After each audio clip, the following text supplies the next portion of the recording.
Alright, we're going to do the Jetboil next. We can't put 1 ounce of fuel in it, obviously, we're going to take the canister and we're going to measure our canister. And we're sitting exactly at 7 ounces of fuel. This is a brand new canister on the Jetboil. Go ahead and put it on.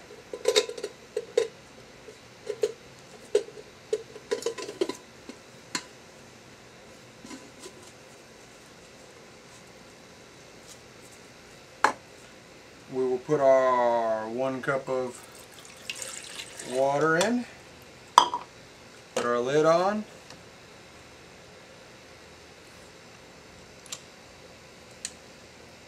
start our timer and kick the fuel on, and turn it up.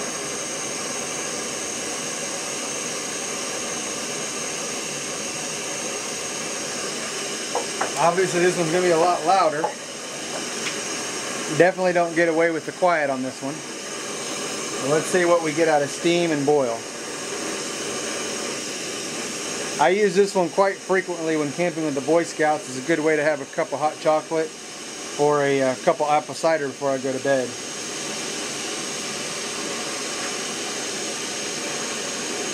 One of the things I like about this one is you can actually hold this in your hand while it's cooking. You got to be careful, but you can. Alright, we got steam after 45 seconds.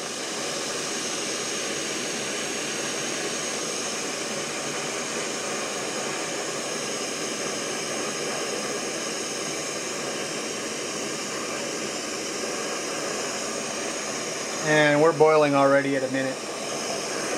And the wonderful thing about the Jetboil is there's a violent boil. When we're done, turn the fuel off. No wasted fuel at all. Let's see what that did. And we can use this right in this cup. Let's see how much we changed in our ounces.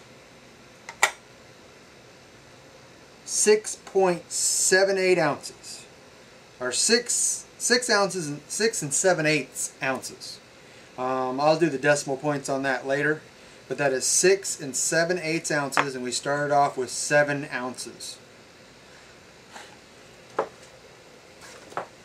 Alright, the next one we're going to do, since we have that canister out, remember we're at 6 7/8 ounces. This is a Peak. I bought this for probably $20, maybe 15 years ago. Real simple, real easy to use. There is no lighter on it. Just has valve. Kick it off with matches. We're going to go back to the kettle, get our 1 cup of water, and see where we sit with the Peak. Alright, got our 1 cup of water.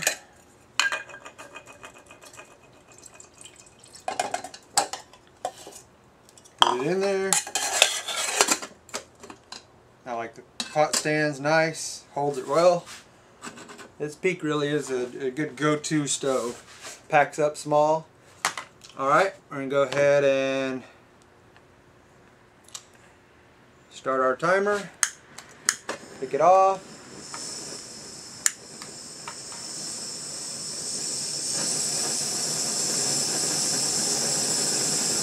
Obviously another one that is quite loud.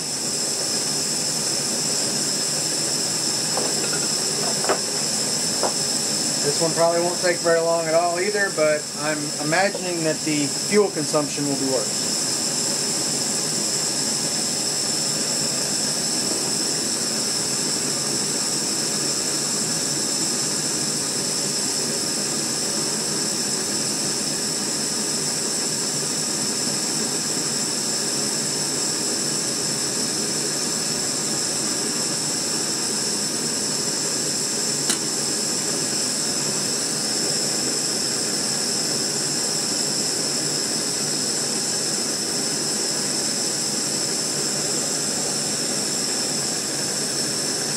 Alright, we're starting to get steam at 1 minute.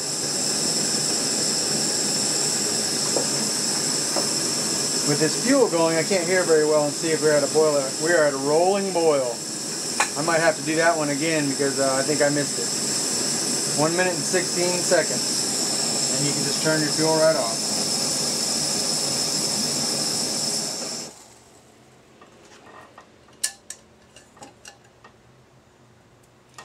I'm going to run that one again just because I think I might have missed it. It might have been a shorter. Alright, we're going to run that test one more time because it boiled a lot faster than I thought it was going to. We are sitting at 6 ounces and 5/8. So 6 and 5/8 ounces. So that last burn was a little over a minute, and it went from 6 and 7/8 ounces to 6 and 5/8 ounces. We're going to starting to boil 1 minute. And it's a rough boil at 1:10. So I caught it about right last time, about 1:08 for a full boil. Alright, I'm going to do one other stove here. This is a wood gas stove. Now I realize the time is going to be extremely different on this one, but I really like this stove. It's the Biolite. Mostly the concept and everything.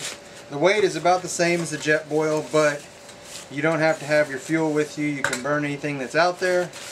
We're going to use a fire starter with it today, just as a cotton ball with some Vaseline on it to get it started. But it's also got the charging port on it that charges 5 volts. It's just a really neat concept. I really like the fact that it's about the size of a Nalgene, and you can come out here and burn pine cones or anything you find out there in it. So we're going to start this up. For fuel, we're actually using almost 2 ounces of really dry cherry. So obviously we can't measure out liquid fuel for this. So I figured I'd just measure the fuel just to see what was there. We're going to use some cotton ball right here that's got Vaseline on it. It's standard for fire starting here. And I'm going to go ahead and start the clock now and go ahead and start this cotton ball, get it going pretty good, and drop it in.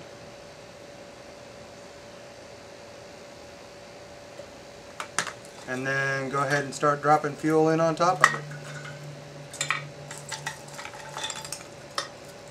We're going to use the same kettle and 1 cup of water. See how long we get here. I'm going to go ahead and kick this thing on the first fan. Once it gets going, you can set it up to the second level. It's got a battery in it that charges to gasifies the wood. We will go ahead and hold on. We're going to go ahead and add our 1 cup of fuel. I mean water. one cup of water. Go ahead and put this thing on here.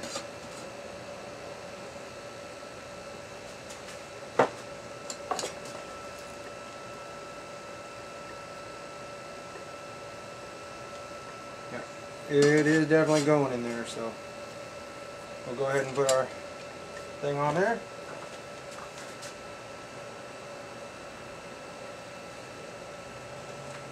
Definitely smoky,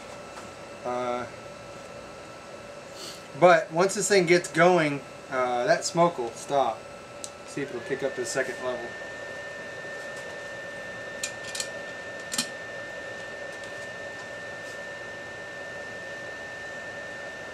Go ahead and open my door this way. Let the smoke out. And we're definitely gasifying now. I can see it burning real well in there. I don't know if you guys can see the actual fire. Definitely a lot taller. Once this thing boils, I'll pull it off and we'll look inside it.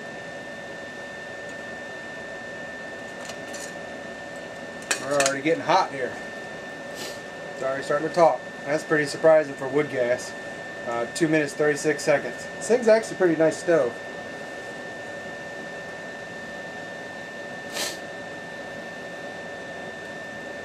We're definitely putting out much less smoke now.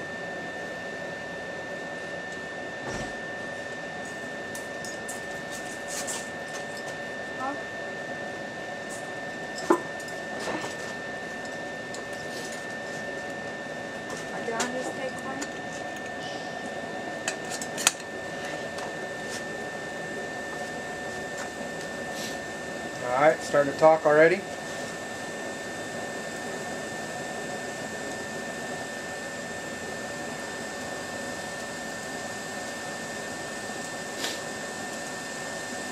Puts out fire way outside too.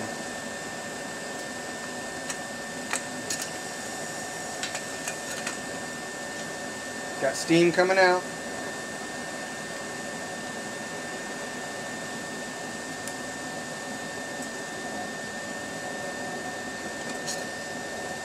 We're starting to boil inside, but it's not a rough boil yet.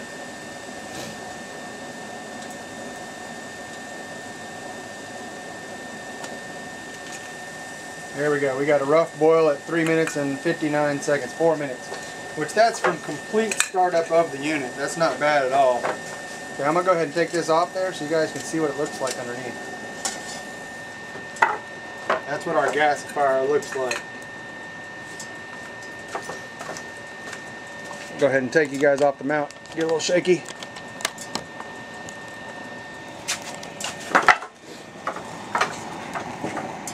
That thing is spinning gas in there. It's got a fan built into this unit here and a battery. You can bump it down to the low one. If you hold it, turn your gas off and it just burns regular. And then that's low and that's high. Alrighty, well let's see how long that burns on that 2 ounces of dried cherry. Alright, here we go. We're definitely still putting off heat, but we're not putting any tall flames off anymore at 6 minutes and 53 seconds. You guys want to look down inside it. You still have embers down in there, and it is still putting off heat, a decent amount of heat, but the flames have now died off right at about 7 minutes. Alright, we're still at 11 minutes and 9 seconds. And if you can see that, we still have embers down in there. I've left the fan running on high. So 11 minutes, almost 30 seconds. And we still have a decent amount of heat coming off the top of there. The other thing that's really nice about this stove is when those ashes are out and there's not any more heat coming off of them, this fan will automatically shut down and it will have recharged the battery from the burn that you just did, because it actually creates electricity inside it. So it'll recharge this battery for next time. So as long as you keep using your stove, you never have to charge the battery. Alrighty, we're sitting over 13 minutes now, and we still have a really good amount of heat coming off this thing. I'll take you up over it and show you one more time the inside of this thing. But it definitely still has coals inside it, and we definitely still have a good amount of heat coming off of it at 13.5 minutes that we're sitting at now. I'm going to sit there and let it run a little bit longer, but I'm going to switch over to the very last stove that I'm going to do, a cat food can stove. I don't expect good results from it, but I want to test it out and show you all what it's like.